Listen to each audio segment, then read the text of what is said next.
I didn't think this was going to be my life because my husband went to Yale.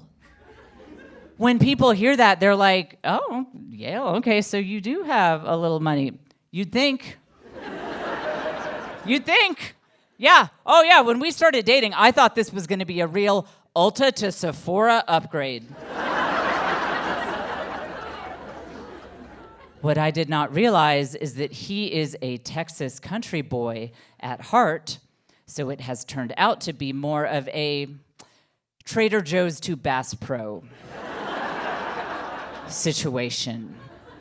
Yeah, he says all this stuff like, you know, what do you really need in life other than a dog and a good sunset and a cold beer? Yeah, it's a real Redneck Zen moment, like, lovely. Yeah, he said the other day, he's like, you know, what would we even need to be happy that money could even buy? I was like, oh.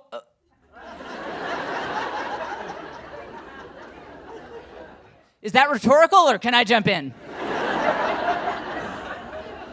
Do you want the list alphabetized, categorized, or should we just pull up my Pinterest board? Like I have it right here, like we can just look at that. And I should have known that I was getting into like a real country family when I met his mother, my mother-in-law. Wonderful woman. Okay. In order to tell you about her, I have to quote her directly. And I will need to say one cuss word because if you have ever known someone who just comes from a very, very rural background, a lot of times for the way they talk, there's really not an English translation. You have to quote them directly. So I keep my comedy clean, but I have to say one curse word here to quote her. So just put on your protective ear covering, you know, if you don't want to hear that. So women have 2 biological clocks, one for children, one for grandchildren. When I started dating her son, and she was past due for grandchildren, so she would call us every week and say, "Y'all need to shit or get off the pot."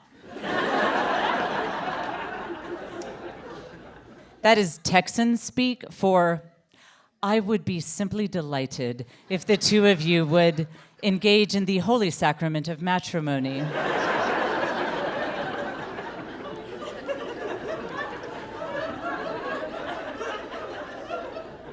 She'd call him, she'd call me, Jennifer, y'all need to, just like all the time.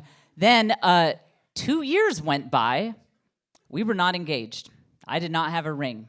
At that point, she called me and was like, Jennifer, I don't think he's gay.